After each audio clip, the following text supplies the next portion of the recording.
Yes, Kishore shall we? Should we start, ma'am? Yeah, I think in the meantime you'll introduce Shamaji. Speakers will join. Yeah, we'll save time in introduction of speakers. Okay. Yeah, ma'am. Sure, sure. We are going to be very crisp, ma'am. Yeah. Kishore sir, Dr. Rajesh Chandwani sir, and Dr. Atul Kar, are they logging in, sir? Atul sir, hello, Atul sir is already logged in. He is into attendee, so I am considering the panelists now. And Rajesh sir is joining in just 1 minute. 1 minute. Hello. Should I wait, ma'am? Or should Yeah, I? I think let them join in 1 minute. Then we'll. Ma'am, please wait for a minute, please. Sure, sure, sir, sure. And actually, weather is too bad, so Manishka, we understand that. Yes, Manishka, are you there? Manishka, are you there? Yes, yes. Atul sir is joining as an attendee. Kindly consider him to panelists, please. Atul Garg. 1 second.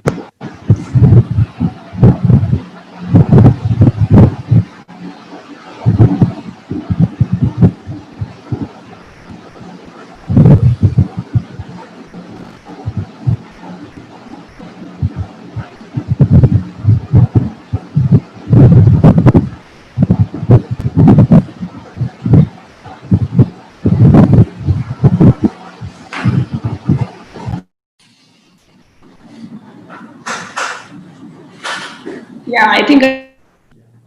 Good morning, everyone. Good morning. Good morning, sir. Good morning. Good morning, everyone. Fine. Good morning, sir. Anthony. Fine. Shima madam, everybody has joined. You may start, please.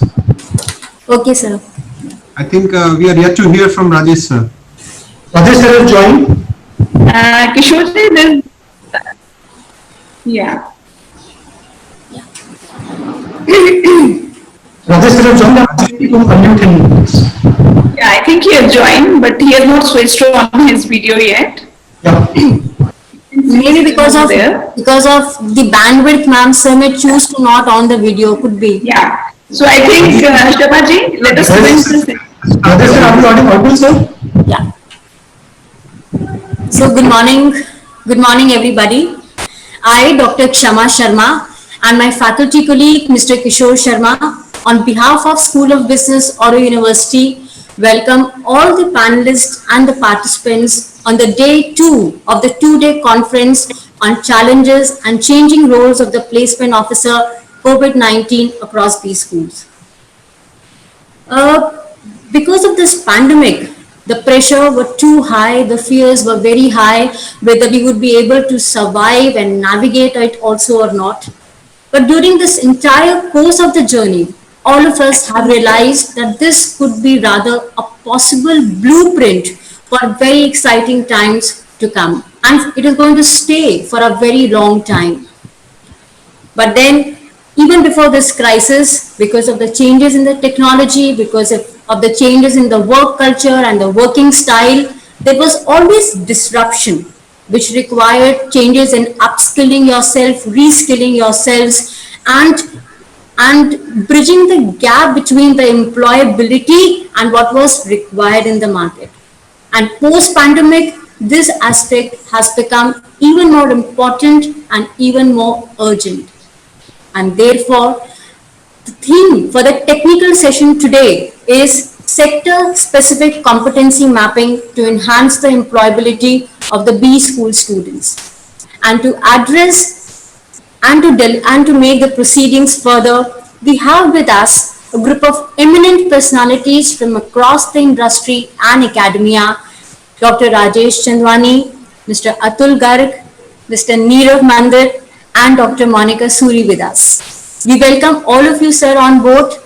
But before I begin, please allow me to welcome and introduce the session of the chair, Dr. Rajesh Chandwani. Good morning, sir. Good morning. Sir is in faculty at IIM Ahmedabad and is also a fellow at IIM Bangalore. Sir is an MD in pediatrics and has served in remote, rural and urban areas for a good number of years and has also volunteered with several NGOs rendering his services. Sir has wide range of interest even in the area of human resources, a special mention to HR analytics and employee safety and welfare in the Indian context. So we welcome you and invite you to also chair the session, sir. Thank you. Kishore sir, may I now request you to please introduce the distinguished panelists. Over to you, sir. Thank you, Shama ma'am. Good morning to one and all. It's my privilege to welcome and introduce eminent speakers, Mr. Atul Garg and Dr. Neerav Mandal. Mr. Atul Garg runs Skiltelligence Solutions as director of the company. He is past chairman, CIA Gujarat State Council, and has been on several regional and national committees of CII. He has more than 3 decades of experience in IT industry and has built several software products in his earlier company. He is also certified Safe Agile Coach. He has extensive experience in manufacturing systems, processes, and building competences in shop floor teams. Atul sir, we welcome you and look forward to get benefit from your knowledge and vast experience. Allow me to introduce Dr. Neerav Mandal, high impact HR professional with proficiency in performing a variety of complex and difficult advanced level professional duties in support of the human resource management functions, driving strategic HR initiatives to realize bottom line results and enhance employee experience objectives. Innovation focused change agent with success in transforming business through revolutionary HR operational strategies. Recognized as a high EQ leadership coach who consistently delivers excellence. Unique blend of visionary leadership with expertise to lead HR strategies and effective management of cultural and organizational diversity. Strategy architect credited with implementation of innovative path-breaking HR initiatives to streamline processes and capitalize on organizational growth opportunities. Dr. Mandal, we welcome you and look forward to gain important tips from your address. Shama ma'am, over to you. Thank you. Yeah. Thank you, sir. And our next panelist with us on board is Dr. Monica Suri, in charge, School of Business, or University.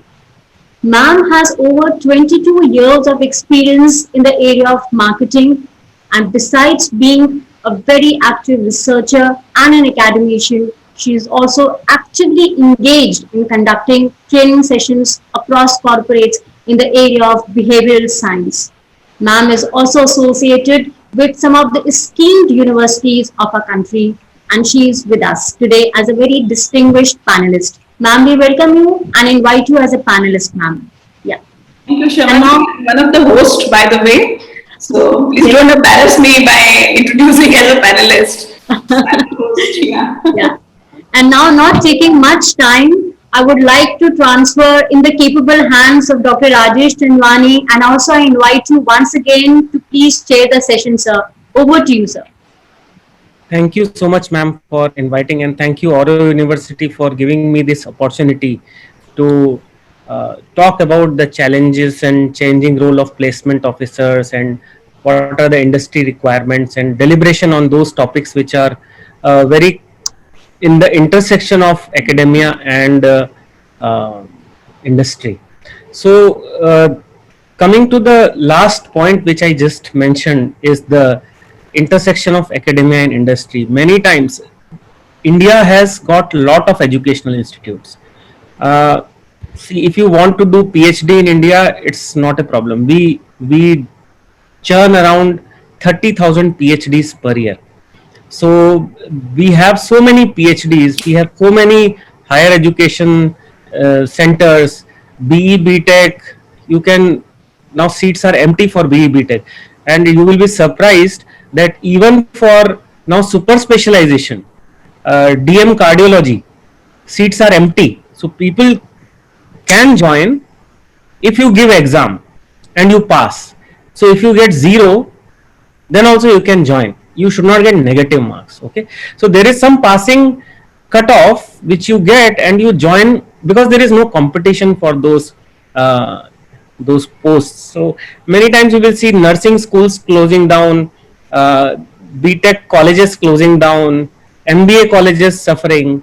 Why is this happening? One reason is that there is a huge gap between the skill requirement as by the industry's perspective and the skill delivery as for the educational institutes perspective. And this gap, if you don't fill, then you industries have to invest. So for example, in IT industry, they take any person who has done any engineering apart from software. So they won't take software engineers, they will take chemical, mechanical, electrical, civil. In fact, they will take BA, BCom and then convert them into coders. They will have to invest around 6 months for coding processes and to teach them coding, and after that they get reasonable work experience and work skills required for working in the IT industry. They don't want software because why to waste 4 years for studying when you can do with 6 months. So if educational institutes don't invest in the requirement of skills as expected by the industry, then industry has to invest a huge amount of resources for training programs, and it is a waste of national resource. Like, there are educational institutes, there are industries. Educational institutes churn out people who have knowledge but no employable skills, and then industry has to invest again in developing those skills. So you see, there is a waste of time, resource, money in all these things. So that is why models like where industry academia collaboration is high, like Oro University and like many of the IIMs in India, there the most important aspect is the role played by placement officers. Why? Because academicians, like pure academicians like me, we seldom go out to the industry. We may go out to some extent, but largely we stay in the academic field. Industry people don't come to academia unless and until there is a training program or something, some event where they come, conference happens and they meet and go. So this is where the exchange takes place. But it is an episodic exchange, is it not? So if there is a conference for 3 days, we will meet. If there is a training program for 5 days, we will meet, and then we will go back. Though we will learn from each other, but it's not a continuous learning process. So how will we learn from each other continuously? Learn from each other means, for an academic institute, it's important that we learn first from the industry, because industry is in the forefront. Management research or management education happens for the industry. It's not the other way around. So we have to, as a management academicians, we have to allow thoughts to flow from industry to academia. And that happens, as I told, for the academics, it happens once in a blue moon in a year when conferences happen. But placement officers, look at that place of placement officer. They are placed right at the midpoint between industry and academia. They are in continuous touch with both the worlds. That is what is missing. Largely placement officers, what role do they play is चलो हमारे बच्चों का 100% placement हो गया. That is their goal. But one important advantage of being a placement officers is being at the boundary wall. वहां से दोनों जगह दिखती हैं साफ. So you can see both the neighborhoods from the boundary wall, and that is the most important. And there is a huge gap, whether you agree or not, there is a huge gap between industry and academia in terms of skill requirement, teaching skills, etc. This gap can be bridged by placement officers, and I have seen there are some placement officers which are very open to learning about this boundary spanner role. We call it boundary spanning, means जो boundary पे खड़ा होके दोनों side देख सकता है. We call it boundary spanning role. There are only few placement officers who play this role to an extent which academic world would require.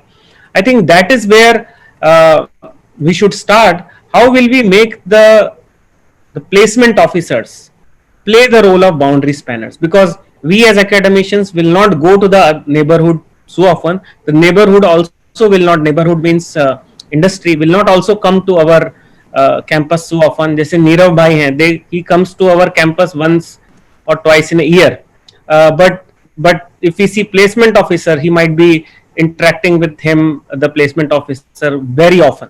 So that is where I think the role of placement officers should be beyond just getting the students placed, to bring the knowledge from the industry to the academia. And then academia has to change its course curriculum, its skills, experiential learning should be provided, and all those things should be there.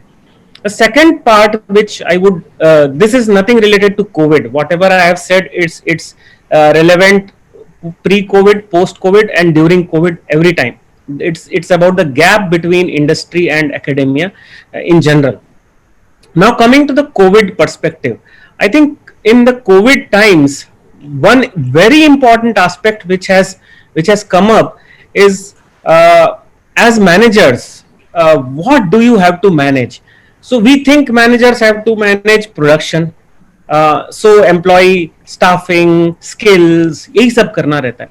See, largely management education has talked about managing systems, peoples, but they have not invested a lot in managing emotions, and that is where the second gap lies in the curriculum in the academia world, especially in the business academia, where students are interested and students are taught courses which are not related to managing emotions but managing people, processes, technical systems, etc.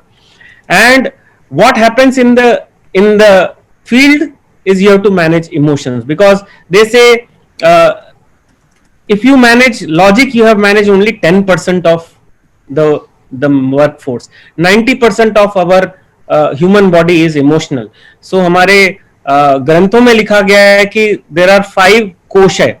कोश, अन्नमय कोश, सिर्फ वो अन्नमय कोश जो है वो फिजिकल है, बाकी सारे मनोमय, प्राणमय, ये सारे सूक्ष्म लेवल के कोश हैं, और इसमें पूरे इमोशंस के बेसिस पे चलता है.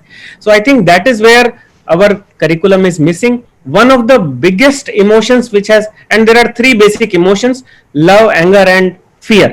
Fear being the most common, and which has come up very importantly in the COVID times. So I have been talking to many industries, many SMEs, mainly MSMEs.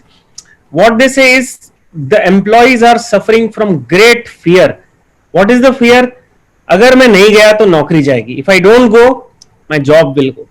If I go, I may get COVID or I may infect my loved one, families. So दोनों side, जाओ तो भी खतरा, ना जाओ तो भी खतरा. एक साइड कुआं, एक साइड खाई. And this is where the fear becomes very huge. In fact, when the news and the channels and the newspapers are all talking about morbidity, mortality, the fear is going to be very high, and especially related to workplace. So what is the most important skill in these times is managing emotions. So I'm working with a company who said to their workers, we have so much cash. It's a very cash rich company. We have so much cash. जैसे diamond industry Surat की है, वैसे ही cash rich. We have so much cash that you don't worry about things. We will pay you salary for 5 years even if we have 0 revenue. But did it work? No, ये logical है. But fear तो उनको घर वालों को infect करने का, नौकरी जाने का, वो फियर तो अभी भी है. So what they invested in managing fear, and that is the time when managers और the leader in this case realized that it is not going to work with managing logic. Logic समझ में नहीं आता, क्योंकि when we are emotional we lose the sense to argue, है ना. हम जब अर्जुन इमोशनल हो गए थे फील्ड में, he lost the sense to see where he stands, and that is where the limitations of our buddhi or intellect comes. When we are emotionally challenged, our buddhi does not work, and we want emotional support. And I think this panel, we have speakers who will talk about emotional intelligence, especially in the COVID times. And without taking too much time, putting my 2 points again in brief. One is, we have to invest in the boundary spanning role for placement officers. They should bring knowledge from industry to academia. And the second is, the academics should evolve from managing logical aspects to also include and emphasize managing emotions at workplace. I think with this brief introduction, we would like to invite our eminent panelists to tell their perspective about managing people in COVID times, especially from the perspective of what is the role of placement officers or placement related activities. So, whom should we call first? Shall we go alphabetically? That is the easiest way, or we should go ladies first? I think alphabetically मुंह से निकल गया, तो we will start with Atul ji. Good morning, everyone, and thank you, Aurora University, for the invitation to be part of this August and London panel. And thank you, Dr. Chandwani, for setting the context. I think you very aptly put across several issues which need to be addressed. Usually, I am a listener to such forums, as competency mapping is not my forte area. But I'll still try to, share a few of my thoughts on the subject. However, I think in the beginning, I'm going to remain sector agnostic, as well as remain agnostic to the pandemic pre or post situation to start with. Okay. Whatever we have to talk about to begin with will be all, a generic kind of an approach. So point number one, for long I have maintained that the B schools produce a product called employee. And they produce the product called employee for their customers, which is business. Okay. And school customers, that is business, demand a certain level of quality of product. And buy that based largely on the suitability, competency matching, among a host of other criteria. Okay. So to begin with, can I call placement officers rather than the customer relationship managers? Because they are managing the customers on behalf of the school. Okay. So point number one. Second, one of my persistent concerns is the fact that the business education in its present form does not make great contribution to excellence in management practices. And this I'm taking it from the perspective of the B schools. So if we take the manufacturing or if we take the engineering courses or medical courses, the excellence would change its perspective. Of course, the excellence still would remain there, but in case of the B school, it is more in terms of the management practices. I also see a mismatch of the career aspirations. You definitely talked about, the large supply of the graduates and the PhDs and the engineers and doctors. So if we look back, we again have a large supply of the B school graduates than the management positions available. Okay. And I think this is the same thing which happens even with the engineering graduates or for the doctors or any other discipline. It could be even commerce from that angle. The other challenge which I see is that the majority of the study material in B school depends upon the international study material, case studies and references. The localization of that, contextualizing it to our own scenarios is not there. So when the students go out, they find it slightly harder to apply that back into the Indian context over here. Okay. The other factor, industrial trainings, they can help gain the job competencies, but quality of the industrial training is also wanting. There is generally lack of a structured training for the interns in the industry. And when the interns come out, they really have not gained too much from that particular industrial training. Okay. One of the most appreciated skills by the business is customer relationship building exercise or skill. Okay. And that is what I find personally lacking in the B school curriculums usually. That's my perception. Okay. There are some more skills in the B school graduate which we would like to see. I'll just read out some of the points which I made on that. Grasp of the global systems, global issues and interrelation dynamics, analytical, interpersonal and intellectual skills, multidisciplinary and interdisciplinary skills, communication and customer service orientation, technical skills, that goes without saying, critical thinking. That's a major factor which I find missing in most of the students who come out. Okay. Appreciation of cost management, ability and willingness to learn, energy and passion, teamwork and cooperation. Okay. Decision making and problem solving skills. Okay. And motivation and initiative. The last from my perspective, which is not really a competency, but an attribute of a human, which I again find missing into most of the B school graduates is the humility. Okay. The humility is actually missing into the students who come out. Okay. So these are some of the factors which we find, missing when the B school graduates come out into that. Okay. If some of these issues can be addressed by the B schools, I'm sure that the graduates from them will find the employment very, very easily. Okay. In situations like present pandemic, and I'm just getting back to the pandemic specific scenario because I believe this conference is also in context to that. I think what is happening is that businesses to survive have become extremely agile. Okay. They have adopted several changes, which could be from the high penetration of technology in every aspect of business to process rationalization and optimization, resource efficiencies and productivity ratios, maybe even the financial recasting and the management reorientations and so on and so forth. Okay. Expectations in such kind of the scenarios from the B schools would also become extremely high.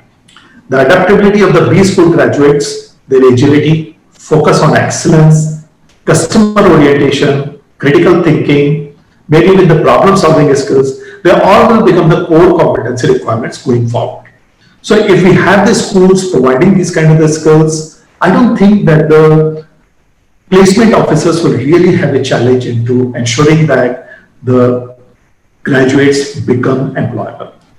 Okay, I will stop at this particular point because these are the several areas which we can keep on talking about and we can discuss them at length. But we have other panelists also. I would like to hear to them and then maybe get into a discussion on some of these points. So over to you, back to Dr. Chandwani. Thank you so much, sir, for highlighting such important points. And when we talk about a customer relationship role of placement officer, that is where I was coming from. A customer relationship role involves looking at the business as well as the customer simultaneously. So back and forth, the flow of ideas should take place. I think very aptly said about very low employability across sectors. So we churn out so many business people, engineers, doctors, but employability is low. Water everywhere, not a drop to drink, है ना. जैसे हमारे पास 100 जने हैं राजा बनने लायक, कौरव, लेकिन एक भी राजा बनने लायक नहीं है. सो हमको ढूंढना पड़ेगा, कहीं 5 जंगल में है वो, वहां से राजा ढूंढ के लाना पड़ेगा. बिकॉज जो 100 हमारे पास है वो राजा बनने लायक ही नहीं है, because they have not developed competencies. इसमें गलती किसकी है? Many times we attribute the mistakes to the people who are being trained. कौरवों की गलती. But we don't look at how they have been trained, what opportunities they have been given. Is this the fault of Kauravs or is this the fault of the management of Kauravs? I think the latter is more true, when they were not given proper training, proper opportunities either by their parents or their, and there is huge debate in this whether they are ill trained or they are ill intended. Okay, so that is where I think lot of competencies which Atulji highlighted. One of the important thing was critical thinking. I think it develops over time. So business schools can ignite this, but I think it develops over time. And leadership, we find a lot of leaders also lacking this critical thinking in general, not only B school people. So I think this is an ongoing process, and very rightly said, if they have the passion to learn and grow, the development will take place beyond these schools. So many of the Gurukuls, actually I was going through some literature in what do Gurukuls used to do, when do they graduate, because there is no graduation in Gurukul. You will not graduate after 3 years, third year ka exam ho gaya aur graduate nahi. So I just wanted to know when do they graduate, and the very interesting thing was when the student is ready to continue learning when he goes to the field. That is where he is put out from the Gurukul. So your studies don't end there, you have to develop. So management schools have to ignite that and then leave them to learn. I think that is where the role of industry academia collaboration will flourish. We will invite Dr. Monica. You are the second as per the alphabetical order. I know hosts can be the last, but एक बार मुंह से निकल गया alphabetical तो निकल गया है ना. नीरव मंदिर सर, सॉरी, आपका नाम लास्ट में रखा आपके पेरेंट्स ने, उनका प्रॉब्लम है. ठीक है, so we will start with Monika ma'am. Yes ma'am. You have to unmute yourself, I guess. Monica madam, you have to unmute yourself. So as per oral culture, we always give preference to guests. So Neerav sir, please go ahead, and I'm sure I'll have a lot of learnings from you, and then I'll be the last speaker. I mean, with the permission of chair. I mean, if sir wants me to speak, that's fine. Yeah. Yeah. Thank you very much, and big apology for breaking the alphabetical order, Monica ma'am, and with the permission of Professor Rajesh. When I was just listening the deliberations by both Professor Rajesh and Mr. Atul, so I could not surprise more when Professor Rajesh started the deliberation by saying that we are today here to discuss about the intersection between academia and the corporate. So when he was briefing, I was just reflecting that by brain he is a medical professional, and by heart he is the HR academician. So he aptly used the word the intersection of the academia and the industry. So when Professor Rajesh was deliberating about the role, the rise of PhD holders in India as of now, he mentioned that more than 30,000 PhDs are getting awarded year on year. Apart from that, as he also mentioned about the vacancy, especially in the higher level of medical education and the engineering background, I would like to share that I think 2 years back, AICTE, which governs the engineering gamut in India, has come up with a rule that if any of the colleges having the vacant seat of more than 30% for the 5 years, then they'll dismiss the affiliation with AICTE. So that is the current scenario, because we are running in a phase where the colleges are having the vacancies, but students are not there so that they can teach them and they can be industry ready. And he also mentioned when he was deliberating about some of the deliberations from Bhagavad Gita and all. So I would like to quote a very not known shloka from Rigveda, which says, Rute gnanatana muktihi gnan vihin sarvamaten muktina bhajati janmashatin, which simply initiates that if you want to attain the moksha, you are supposed to attain the knowledge, you are supposed to attain the wisdom. And in Bhagavad Gita also, it mentioned about the Bhakti Yoga, Karma Yoga and Jnana Yoga. So when we are talking about the knowledge, we are talking about the wisdom, we are talking about the skill set over here. And I think both of the veteran speakers have talked about the technical aspect of the skills and what are the gaps in between the industry and the academia. I would like to quote a survey been run by Google for Jobs almost 1 year back, and they studied more than 10,000 industries. And they come up with industries and the educational institutions, and they came up with a result that 46% of the industry leaders are feeling the scarcity of the talent in their respective company. At other side is the dilemma when after passing out from the respective colleges and institutions, students are not getting the job. So it's kind of a perfect paradox where the industries are not getting a right fit talent and the students are not getting a right kind of a job. So how we can overcome this type of a gap and how we can minimize the gap so that we can create a balanced situation for the industry and academia both. And as Professor Rajesh rightly mentioned, that it's the responsibility of both academia and the industry to invest their time and resources in the minimization of this gap, until unless we will be finding the same situation over the period of time and the gap's gonna increase on year. When we are talking about the current crisis, because we have never imagined in December 2019 that we would have gone through this kind of a scenario when the employment part is really getting distracted, it's slightly devastated. And Mr. Atul has talked about the various technical aspect of the things which students and the placement officer adhere to just gain the kind of momentum with the industry. I would like to ponder my thoughts on mainly three things. The first thing I would like to talk about the sense of resilience. When we are talking about resilience, I would like to share this short story. The story is all about the bridge which was being made on the river Choluteca, and I'm not sure. I'll take not more than 2 minutes to sum up the entire story.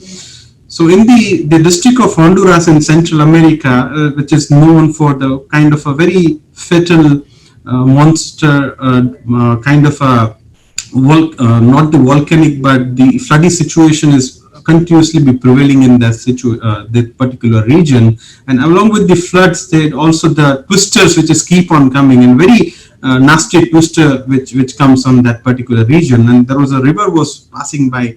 So the government thought of to make a bridge of almost a half kilometer on that river, and they were so keen to make that bridge on that level that despite of having any kind of a twisted situation or the flood, the bridge road should remain intact. So they hired a Japanese company to make that bridge in 1996, and after 2 years in 1998 they inaugurated that particular bridge. In the same, the later part of 1998, the big kind of a twister came to the Honduras and completely devastated all the infrastructure being made on that particular district. But the bridge was so firm and sturdy, and it could not be, it was completely in that intact position. But surprisingly, due to that kind of a twist, the river which was passing under the bridge changed the route. So now if you you may Google it up, if you can see the current picture of that particular bridge is just beside the river, not in over the river. And that is how it's kind of a perfect and kind of a terrible metaphor in which the world we are living in. Because when we are talking about especially the COVID times, the world and the scenario is pretty much VUCA, that we never know which thing will hit us and how that particular thing will hit us. So I think the resilience part is the thing which I wanted to talk about. The second thing I would like to talk about is new capabilities. Being a student, when I still remember my days when almost 15 years back when I started my career, and when we pass out from the educational institution, we believe that we have learned everything.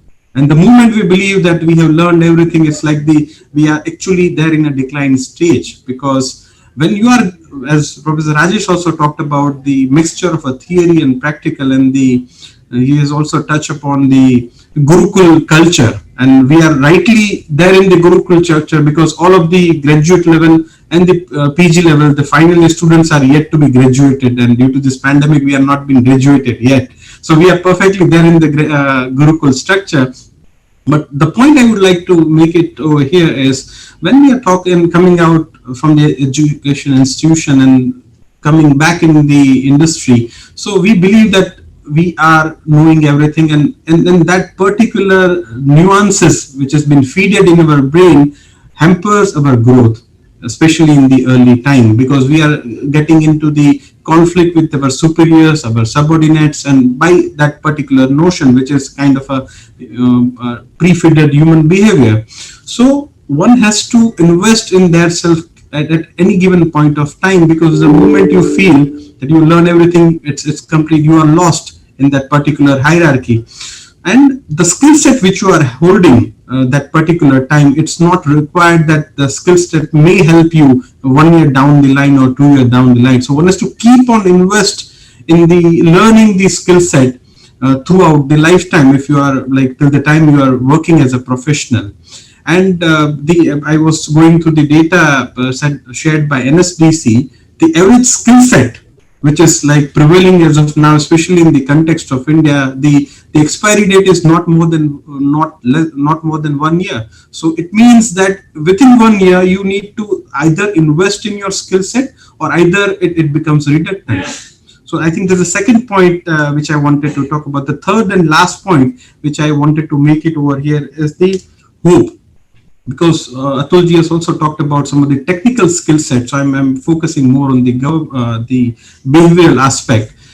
The dilemma of hope is both is like having the sense of addictiveness and additiveness. So we would like to ponder upon our thoughts that where exactly we would like to have hope as.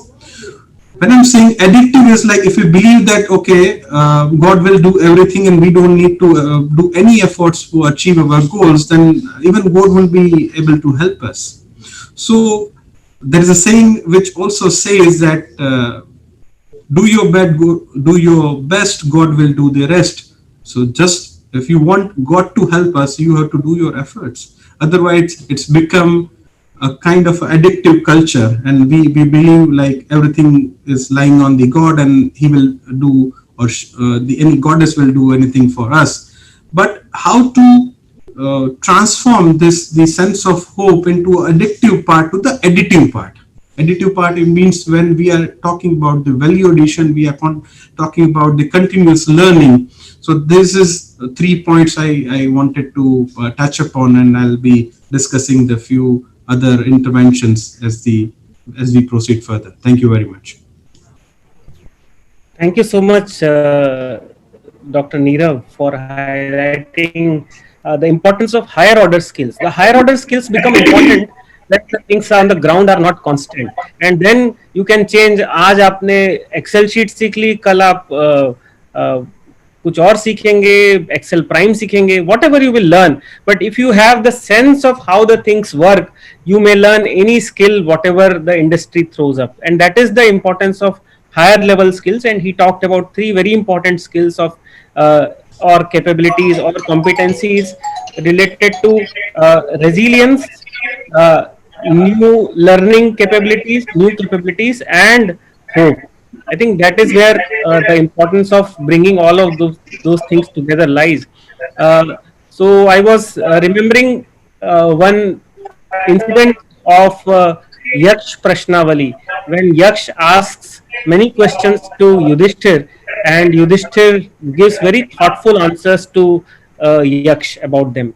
So he asks, what makes a man successful in terms of financial and career progression? So that is the question asked by Yaksh to Yudhishthir, and the answers are by Yudhishthir. So if you don't agree, don't catch me, catch Yudhishthir. Okay.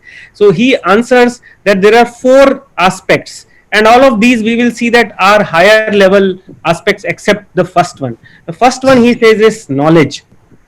And knowledge is very contextual. Your knowledge may become redundant, as Nirav Bhai said, after 1 year or so, and that is where the whole process of relearning lies. The second, he told, is skills. Knowledge does not translate always into skills, and here I would bring Atul sir's contest, which he says is we teach management through business cases of foreign countries, and those are not applicable largely in India. So do we have Indian cases, or I should say not only cases, but even theory development should be very much Indian, and there are number of scholars now working on developing Indian theory about Indian mindset, including Professor JBP Sinha, and you might the students might be very much interested to read his work on Indian mindset. And actually we can't categorize Indian mindset as Indian mindset, because it is very different from place to place. Interestingly, I was doing some work with an MSME in IT sector. They opened a Hyderabad office. But their Pune office was working well. They had good space. People were there from everywhere all over India and working well in Pune. But I was surprised, why did they invest in opening a Hyderabad office? And you will be surprised to know, and I will not find any theoretical reason for this. I will have to go very deep in that. The reason was, there were half of the people were from Andhra, and they were not getting good biryani to eat, and that's why they were not performing very well. That was the assessment made by the HR and the leader, and I think they were very right, because as they started developing Hyderabad office, that became a much more flourishing office. Food, biryani, can be one reason why to diversify into other geographies. And this is these things are very important in terms of Indian. So skills, where it is much beyond knowledge, and it requires Indian context and Indian cases and Indian theories. The third is courage, and the fourth is sensitivity. I think both of them are covered under hope, which Nirav Bhai talked about, and that is where I will invite. We can discuss this further, but I would not let Monica ma'am wait for a long time. She has already waited, and it's a courageous to be the last speaker with Nirav Bhai and Atul Bhai as the speakers, because many times मैं तो डरता हूँ last बोलने से, क्योंकि ये लोग सबने सब कवर कर दिया तो मैं क्या बोलूंगा, है ना, तो मेरे पास कुछ बचेगा नहीं. So hats off to you, Monica ma'am, for being the last speaker, and over to you. Thank you, sir. I see it other way around, that whatever wisdom I've acquired from everyone, I'm just going to elaborate a bit on that with little of my recipe, which has actually been explored from my end as an academician, as a faculty. So though, as you rightly said, Rajesh sir, most of the things are covered, but I would like to highlight on few important aspects in a sequential way, because as we are talking about the competency mapping, so I thought, let me just compile some of the components of competency mapping, which will actually summarize the rest of the interactions also which we have done. I personally feel at our university, generally also, we are following the competency mapping on the basis of 5 important aspects. Though they might be covered by the respective honorable speakers, but I would like to give my own perspective on these aspects. The first is the motives. When we talk about the competency mapping and when we do the profiling of the students, I think it's very important to understand and identify the motives, because motives and intentions, because today's industry is not based on the balance sheet, it is not based on the market share or the sales revenues. It is based on the intentions that we have behind that. So I think if in an initial stage of UG and PG programs of our students, we do the profiling on the basis of their motives, that if we categorize them, that how many of them are going to be the part of their family business, and how many of them are going to come up with entrepreneurial mindset approach and would like to come up with a startup, and how many of them are going to walk into the industry and corporates on leadership positions, or maybe on managerial or operational positions. So I feel that the motive is very important, because at higher education, why we are failing in many of the aspects, many times, I'm talking in general across the globe, because maybe that motive has not been identified right from the beginning, because all 5 fingers are different, right? So though maybe you are having the competitive exams for the entry level, but again then you can't say that all your students are at same IQ level, or they're at same maybe with respect to their career goals and vision, they're at same level. They're not at all at same level.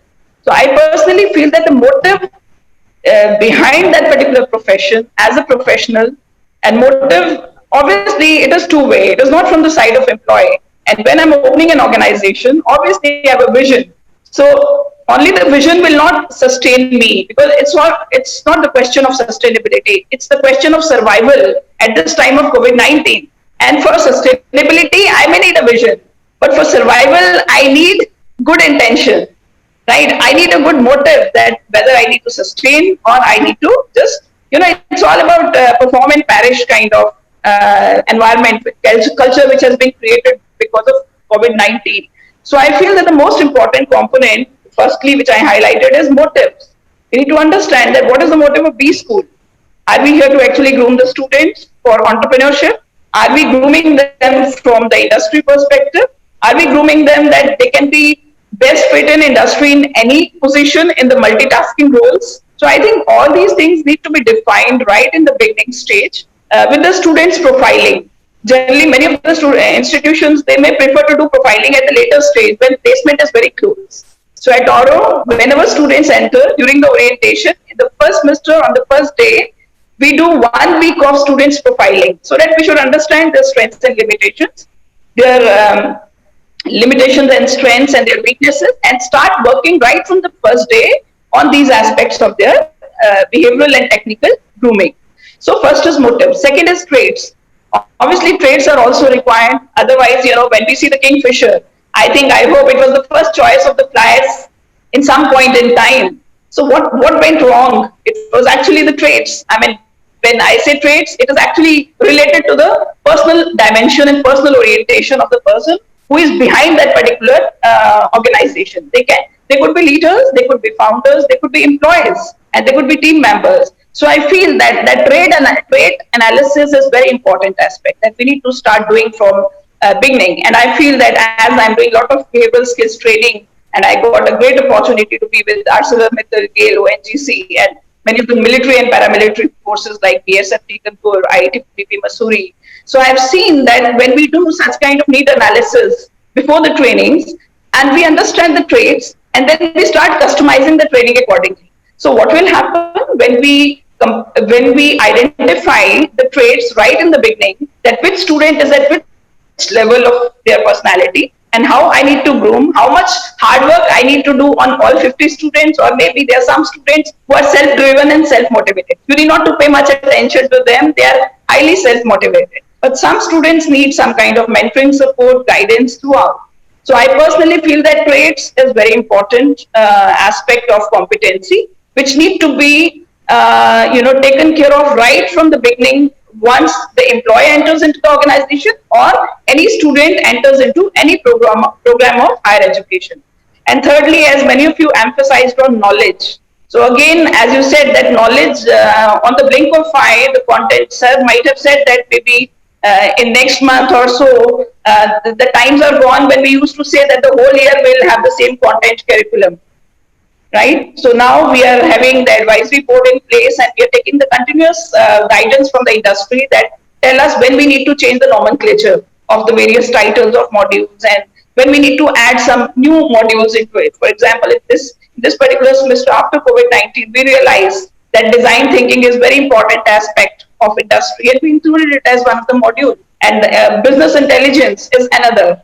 Because right now you're not expecting an ordinary professional to enter into your organization. You want a very extraordinary professional and independent in thinking. So that you should not be spending so much of your time in the grooming of that particular professional.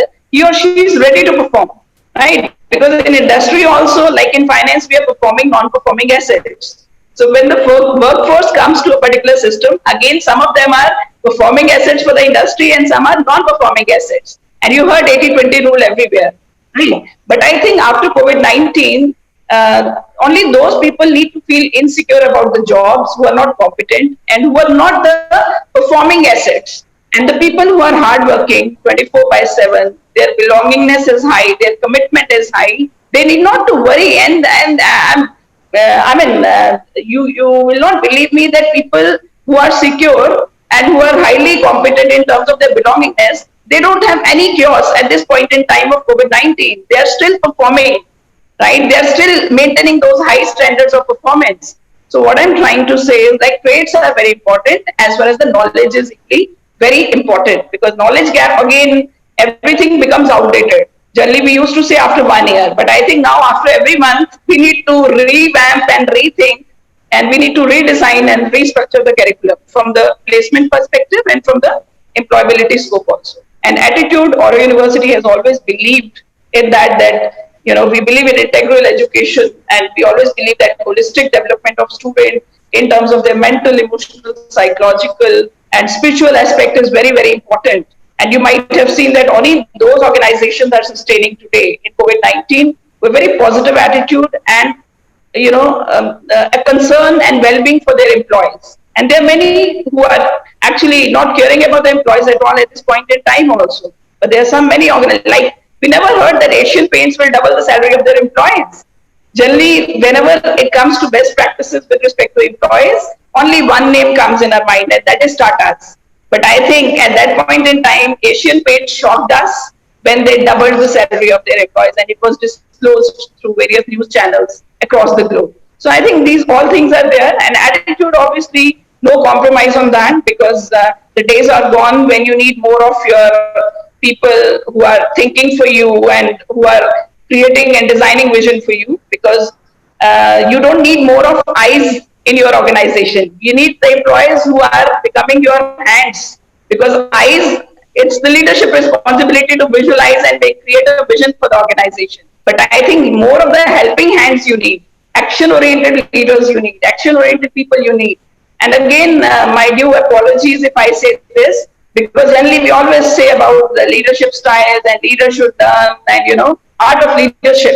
But I think at the same time, art of following is equally important, which we are many times bypassing, because the leader's competency and follower's competency is integrated together.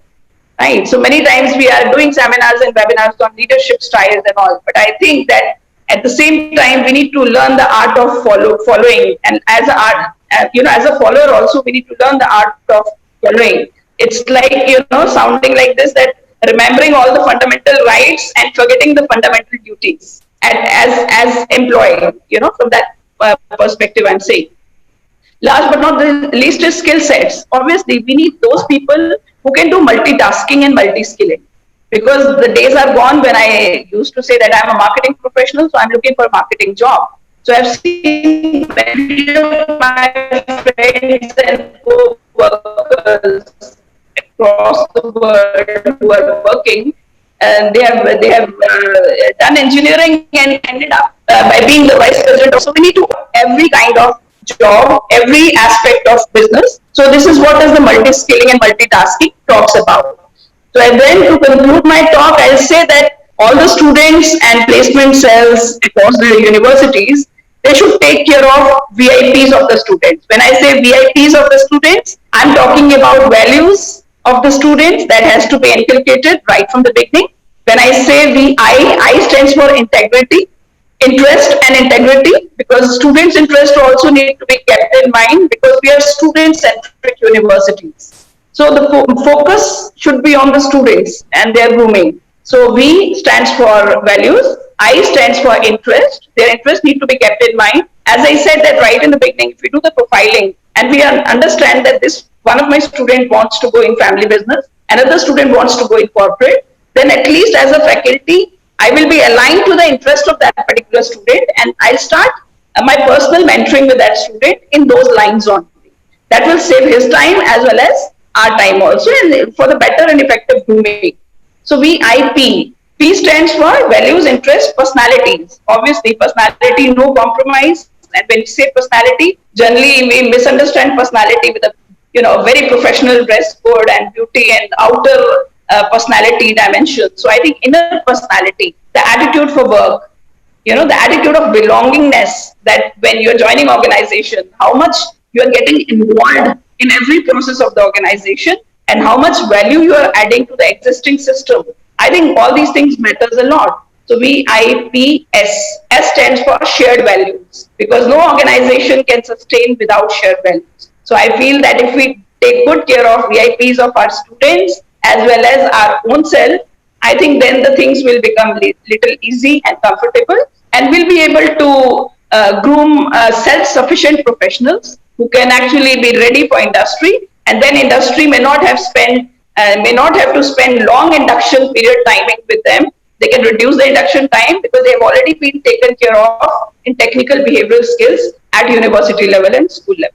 So with this thought, I'm just handing over the session back to Rajesh sir. It's over to you, sir. Yeah.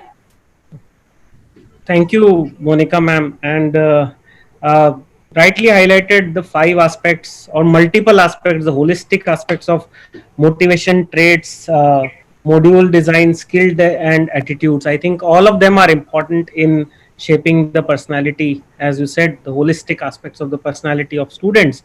Only thing I hope that these motives are very interesting things. Motives as a 17-year-old when I join the college will be very different from a 20-year-old when I am in the midst of the college. I hope you are doing a continuous assessment of motives, because they may change when the person comes from first year to second year to third year. So I think that is what is important. Many times some of the not very good universities type the students or stereotype the students कि इसने ये बोला था तो यही करेगा, but at that time the students midway tries to change the course, and that is where we should be in continuous dialogue. And I think, Monica ma'am, as you said, I am in continuous dialogue with the student. That should help to judge if there is any change in the directions which the students espouse for. I think all of the points are very well taken, and thank you, ma'am, for that.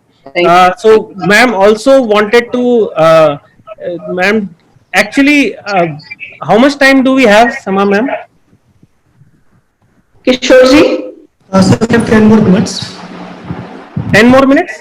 Yeah. Yes, sir. Yes, please. Okay. So, what I will do is, I will, from starting with myself, I will give the last comments to each of the panelists, and that is where we can end. So for me, I started with one thing is competency of a boundary of a placement officer as a boundary spanning role.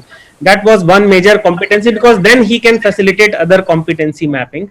And the second part is, in the competency mapping, I wanted to highlight the behavioral aspect, which all the speakers have aptly suggested. Now I would actually, madam said about Kingfisher, and why everybody was so gung-ho about Kingfisher and what happened. I think one more important thing, which is also related to learnability, is about how do we actually unlearn, and that is very important. As you grow up, should you be doing what you have done when you are at the entry level role? What is your role in that organization when you go up from a salesperson to sales manager to a team leader?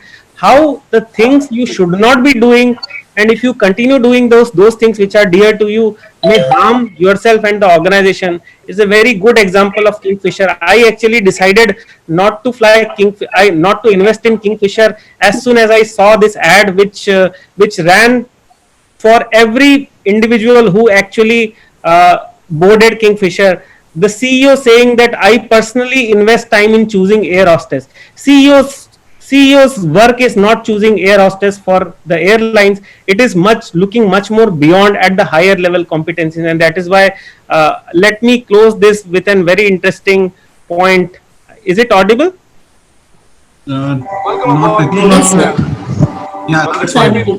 Flying, I've tried to create the finest experience for you and bring back the element of style in travel. This Airbus aircraft is equipped with several unique features, which I hope you will enjoy. Food has always been my passion and drinks my business. I invite you to savor our fine range of cocktails and choice of gourmet cuisine that I encourage the finest chefs to create. Each member of your cabin crew has been handpicked by me, and I have instructed them to treat you as a guest in my own home. I know that you have a choice of other airlines. Thank you for choosing Kingfisher. I appreciate your business. Should you have any questions or comments? I think, see what he's saying. He has handpicked every crew. If he's right, he's wasting his time.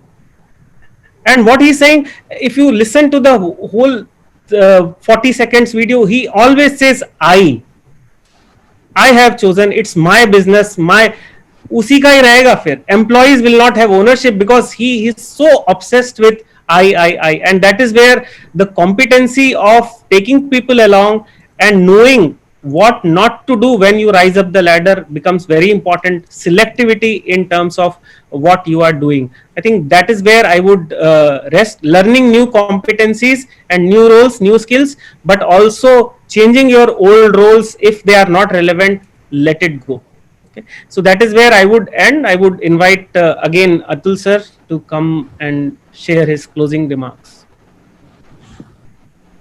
Dr. Chandani, and excellent deliberations and excellent points put up by my concluding remark would be that until and unless we focus back on the excellence as a primary element for the future business education, the challenge of the employability will always be high. So excellence has to become the center point of the education which we provide, whether be it a business management or a technical education or anything on that side. Okay. Second point, which I think something which I have been observing for quite some time, and it is my personal experience, I could be totally wrong onto this side, but we actually think about it, most of the time we have the business management graduates straight away getting into a business program from their last education, which is maybe a engineering or any other kind of a graduation. They have hardly got any time in between to really work into the industry or into a real business and really understand that what the business is all about. If they get an prior experience, prior work experience and exposure, and then they get into the business management courses, probably their appreciation of the knowledge being imparted over there would be of a high level. And more than that, their ability to question and ability to interrogate and introspect also will be higher, which will again help them to prepare for the excellence overall. Okay. The last point which I would like to make over here is that while we continuously talk about case studies coming from abroad, or we take the international course material, unfortunately, despite a large country, we still lack into the level of the content which we require. We still lack the level of content, despite the fact that we have rich contents available in our Upanishad and Ved and other forms. Unfortunately, we still have that. What is also happening is that while we take the contents, our benchmarking of our own institutes to the international level is also missing. If we also start benchmarking ourselves, our own institutes, and see that where do we stand in comparison to others, probably that's another thing which can help us immensely in terms of improving the quality of the graduates who come out from the business schools. So that's all from my side. Thank you very much. Thank you, sir. And Dr. Mandir? Yeah, thank you very much for your thoughts of wisdom, Professor Rajesh, Monica Madam, and Atulji. On the concluding note, I would like to just ponder upon when Monica Madam was talking about the leadership and the role of a followership. So I was thinking the example that the Dronacharya would not have been Dronacharya had it been he was not having Arjun as a follower.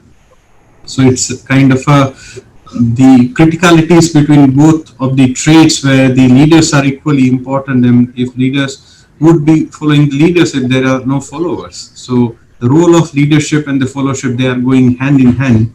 The second aspect what I'd like to talk about, we have always been talking about by following the Western ideology that what is there in the balance sheet of the company. But I think there is the time where we are supposed to have a kind of a personnel sheet for the organization. When I'm talking about the personnel sheet, is like when we are contributing and calculating the net profit of the organization. Have we ever thought that what is kind of a net trust score of the organization? Because now we are talking about people, we are not talking about the profit. Gone are the days when we are living in a very extraordinary time, and this is the critical time in the sense of the organization, because this is the time where you are supposed to show your leadership skills to your employees, whether you are really a kind of a apt leader or not, because everything becomes when Professor Rajesh was running through the ad of Kingfisher, everything was running very nicely when Kingfisher was there at the top. But what is the current condition? So there is a time when leaders have to show the guts that, okay, whatever we are saying, we are actually practicing it, because people will forget what leaders have done, people will forget what leaders have told, but people will never forget what leaders have made them feel. And there is a time how you can make them and show the empathy kind of to your employees and help to get them grown out from the current situation. As far as skill set is concerned, I really believe that skills are really complex in nature. It's really hard to acquire and easily get outdated. So one has to keep on investing the learning part and how one can learn the kind of a skill set on a continuous basis to just be relevant within your organization. Thank you very much. Nirav bhai, and I always wonder how Nirav sir is managing all these things, and what he says is very important. Leader and follower's role hand in hand, and no one else to learn from as Dr. Nirav Mandir. As a HR, he is a leader, and as a husband, he is a very good follower. And how he plays both these roles very well, I think we have to learn a lot from how leadership and followership go hand in hand. Dr. Suri? I wish my wife would have been seeing and listening to think what you have just said, sir.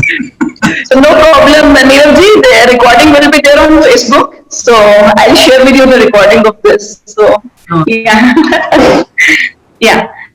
So thank you, Rajesh sir, for just giving me opportunity for the closing remarks from my end. My closing note will be like, as institutions, we need to avoid the superficial knowledge and understanding, because you know that now we are moving on to blended mode. And earlier, faculty and students, they're in a very closed setup. Now they're on a virtual setup. And many times they're not visible, many times they're not audible.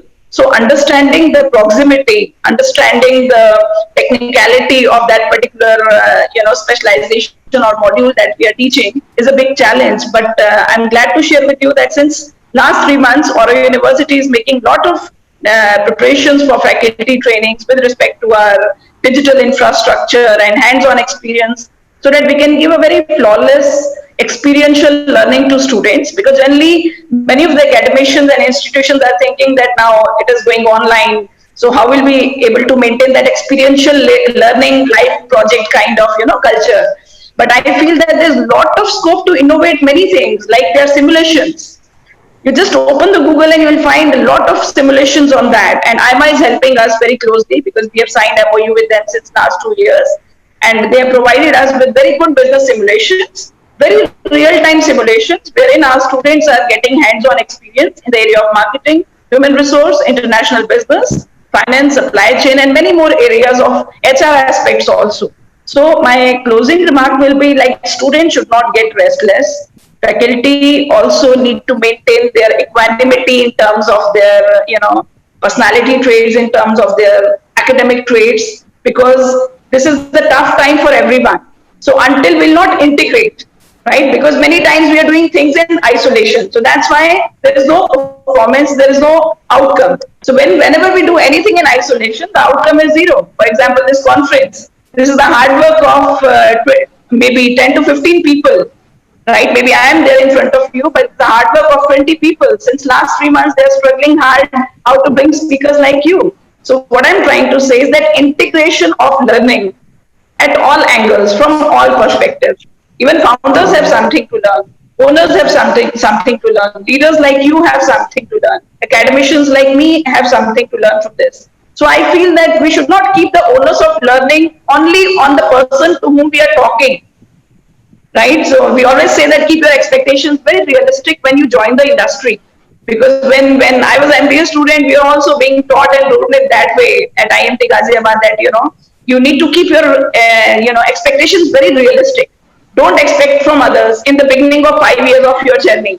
Let people expect from you. Then only you will be groomed as a wonderful, excellent professional. So that these are the words of my marketing professor. He said, Monica, 5 years, don't keep any expectation from anyone to whom you are coming in contact with you in the organization. But let them have very high expectation from you. So when you burn the midnight oil, when you learn all these hard and soft skills by managing the people, dealing with them, understanding their perspectives, only then after 5 years you will see that you are a very different product altogether. Your perspective for life will change. Your perspective for organizations will change, because generally we all believe in influencing principle, right? Let's say Nirav sir may have created a notion of organization in my mind that, no, Monica madam, this is not good, this is not good. So what my message to my students is, or any participants who are listening to me at this point in time, please make your own judgments and opinions, because many times we are getting influenced with opinions of others. So when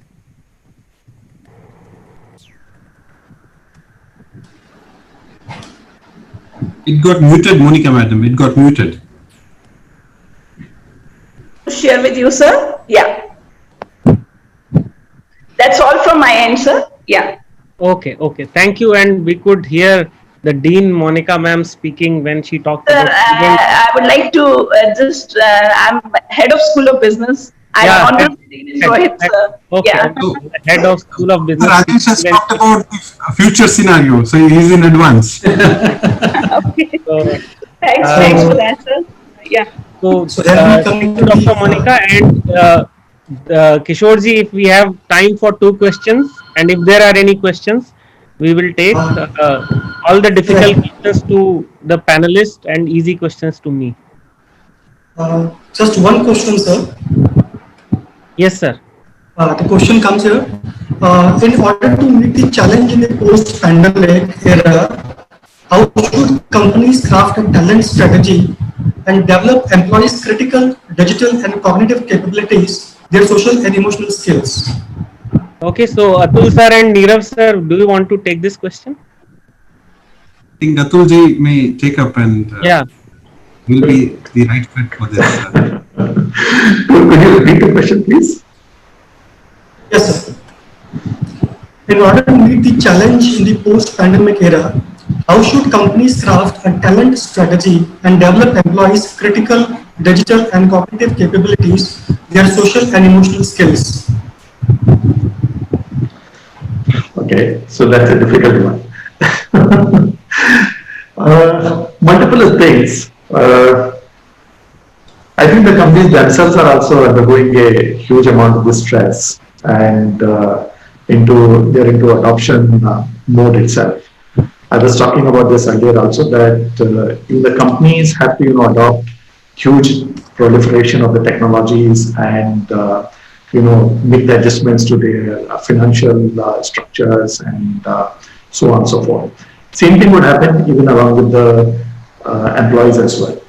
Number one, I think they have to remain tenacious. They have to remain calm and quiet. They have to understand that these are the things, these are the extraordinary scenarios, which probably will not last forever, but impact of this would always be over there. Okay. There has to be positive attitude.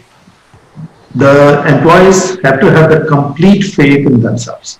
If they don't have the faith in themselves, whatever you do in terms of the EQ management or anything is not going to really work out on that thing. Employees also on the other hand side have to work closely along with their employees, not just giving an assurance, but actually working hand in hand along with them and supporting them in such kind of a times is also a necessary thing, which I think should be done. I'm sure Dr. Mandir can add quite a lot to this further. I think it was aptly been reflected, Atulji, but I just say two lines because when we are talking about the wisdom in the critical times, so Albert Einstein has very wisely said that wisdom is not a product of schooling, but of a continuous efforts to acquire it for a lifetime. So it has to be there in continuous in nature, and you very aptly put that thing in to the audience. Thank you very much. Thank you so much. I think, are there any further questions? Most are not much questions, and I think we should close over here because our next session is also going to start in some time. Sure. So allow me to present a word of thanks, please. Thank you, sir. It was indeed a pleasure to hear words of wisdom from eminent speakers. I take this opportunity to thank Dr. Rajesh Chandwani ji, Dr. Nirav Mandir ji, Mr. Atul Garg and Dr. Monica Suri for being with us and sharing their knowledge and experience.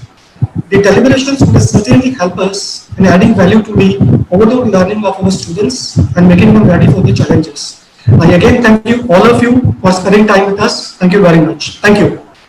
Thank you, everybody. Thank All of you. You have a good weekend. See you. Thank you. Thank you all. I would request all of you to please join us for the next session also as attendees. We have a very rich lineup in the next session also, and the session is titled The KSA Framework for Finance Professionals. Thank you so much, the panelists of the previous session. Thank you. Thank you.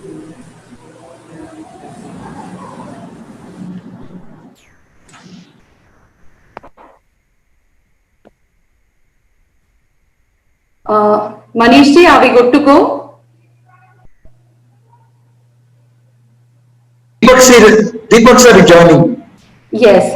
We'll wait for Deepak sir to join. In the meanwhile, I would request my co-host Vinod, Dr. Sir, Vinod. Deepak sir login हुआ इसको नहीं panelist बना गया ना इसको hello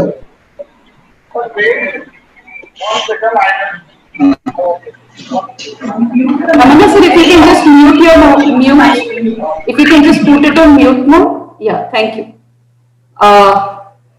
So we are, yes. Manish ji, are we good to go live on Facebook? Yes, Fine. we good to go. Okay, great. Thank you so much.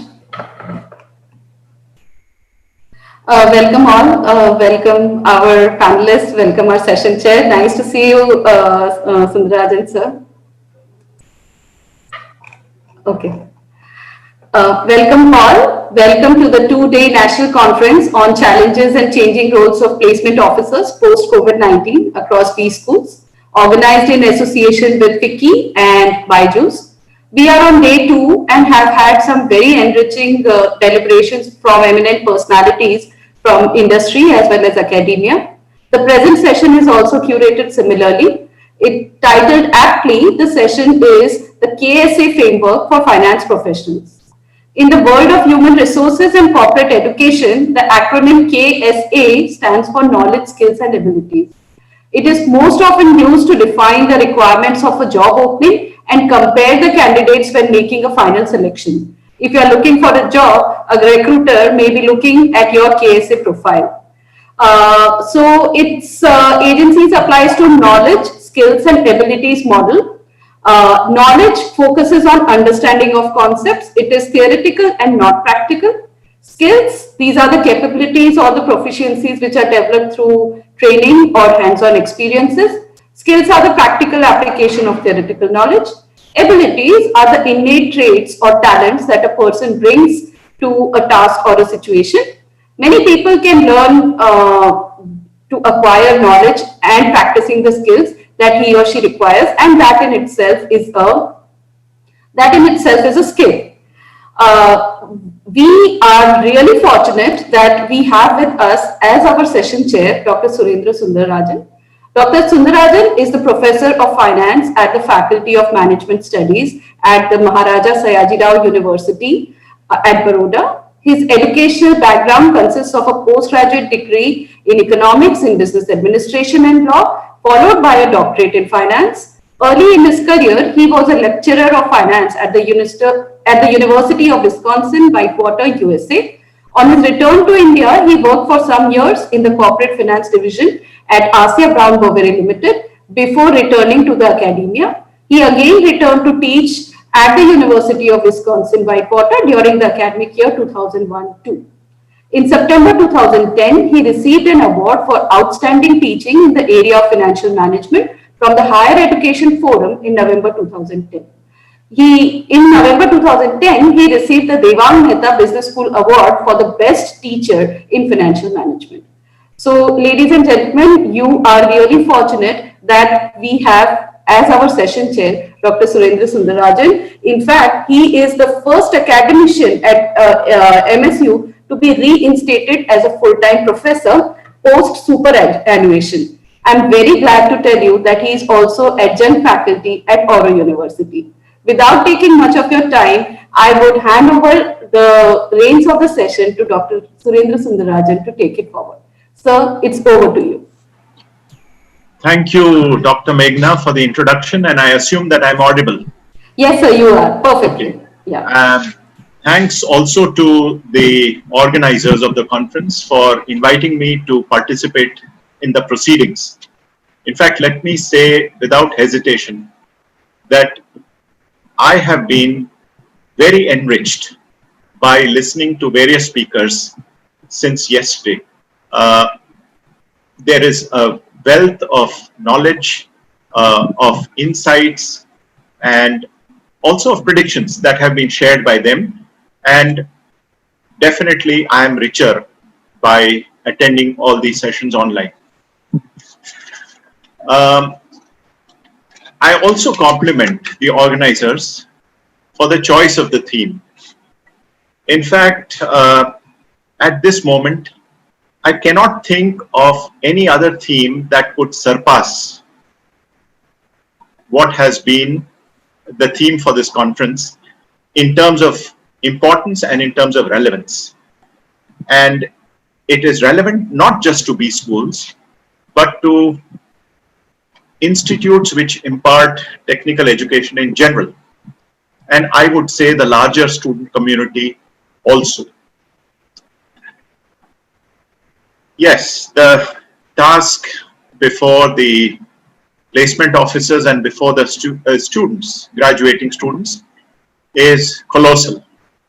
And this has been brought out. If you were to take a look, I just took a look at the first paragraph of the conference manual, and out of curiosity, I counted references which in fact highlight the magnitude of the challenge. So, for instance, I came across expressions like disastrous effects, tough challenges, businesses have been hit badly, sales have slumped. Then there is a mention of production cuts.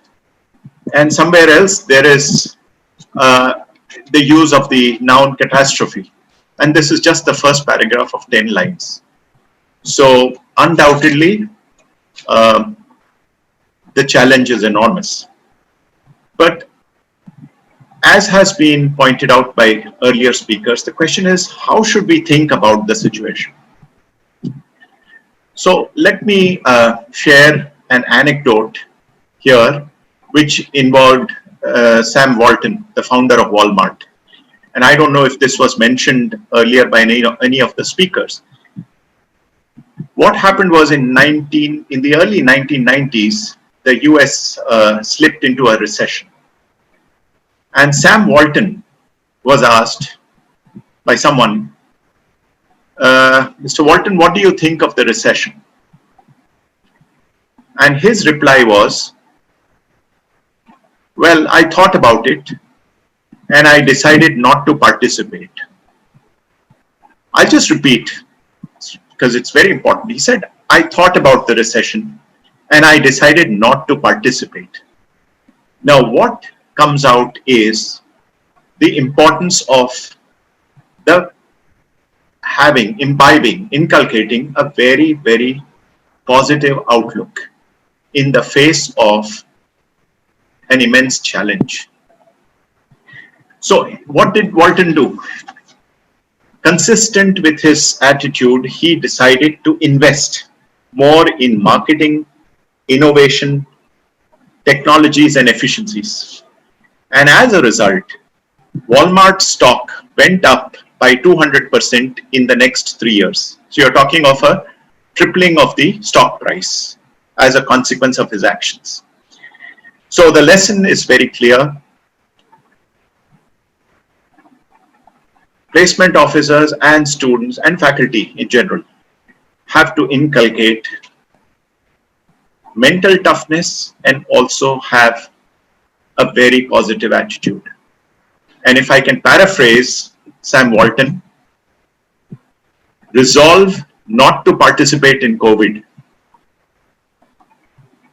Look forward, reimagine normalcy, and go about strengthening your knowledge and your skills and your abilities. So with these opening remarks, I would like to turn to the speakers. We have three very accomplished and very experienced speakers. So I'm going to introduce the first speaker, who is Mr. Deepak Jangiani. And because we have a challenge of managing time, I'm going to abbreviate the introduction, so please bear with me. Mr. Deepak Jangiani has a PGDM from IIM Calcutta, and in addition he has diplomas in communicating arts and a diploma in counseling. He worked for Johnson & Johnson as a product manager and then went on to become the chief executive of Belwal Spinning Mills Limited. He has also worked for the Business India group of publications, and his hobbies include reading, writing, and so on, and therefore he's been a regular contributor to many publications such as Dalal Street Journal, the Best B Schools of India, and so on. With these words, I request Mr. Jangiani to start his presentation. And what we will do is, since we have now 3 presenters in this session, I will request each presenter to restrict his presentation to about 15 minutes so that we can have some time for questions. Mr. Jangiani, please.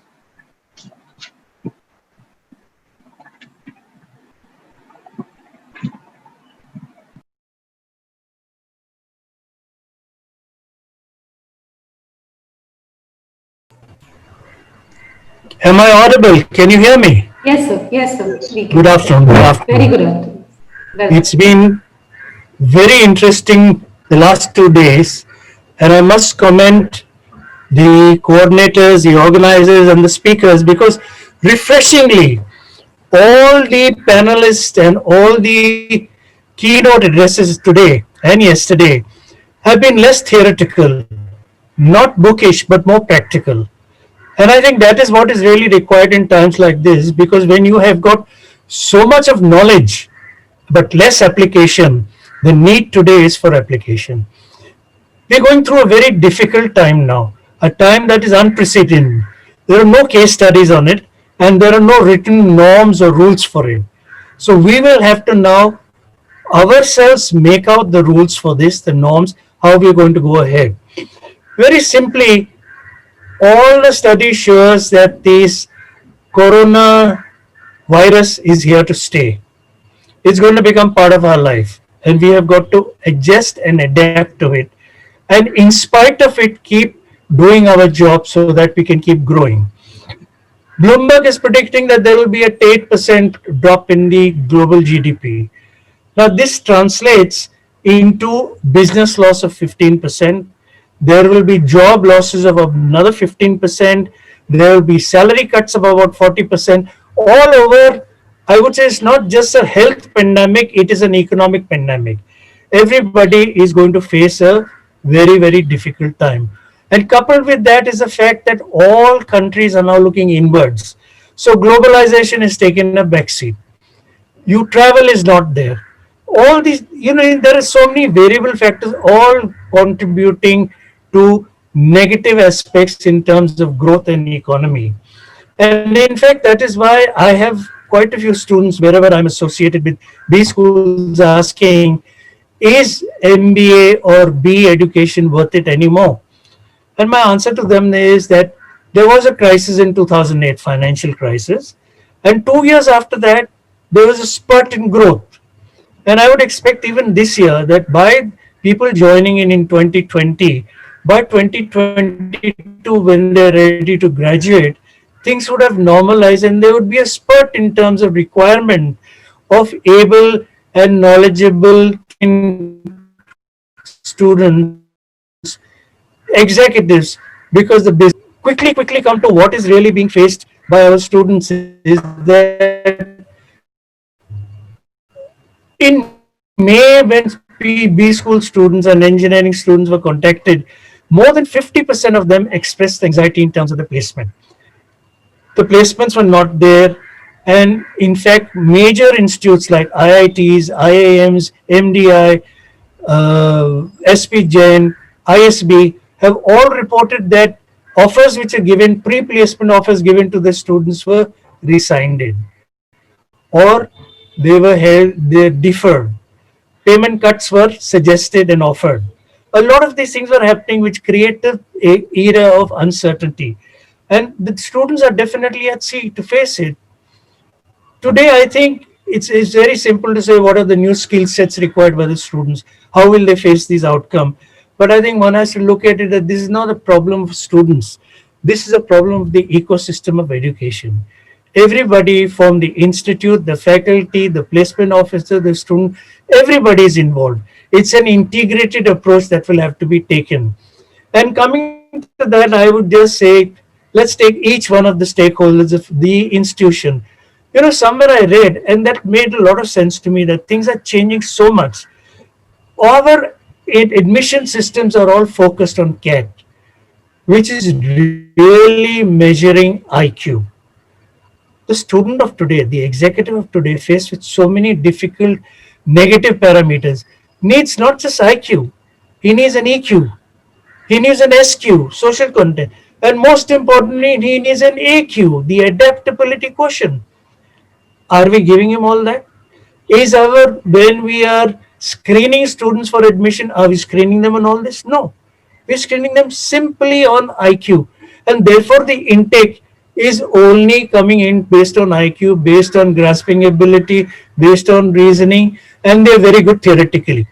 A very good report had come in from one of the leading schools in America that instead of going in for this IQ based seat CAT, we need to have more wide based entrance parameters, where we study IQ, SQ, EQ, and AQ.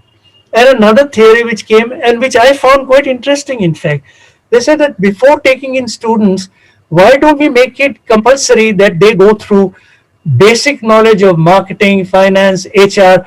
These are all like what we do in the first semester, which is really all there in the books, and which people who are working have already imbibed in terms of their work knowledge. So that when they come to the schools can focus on implementation.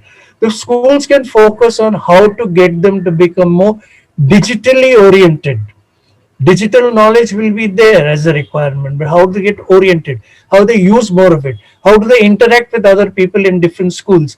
In fact, some of the schools I know what they have done is tied up with sister schools and created a project, a business project, and one student from each school looks after one domain. So in fact, they're working on a project based on a real life situation, but in different schools. They're getting knowledge of how to do it.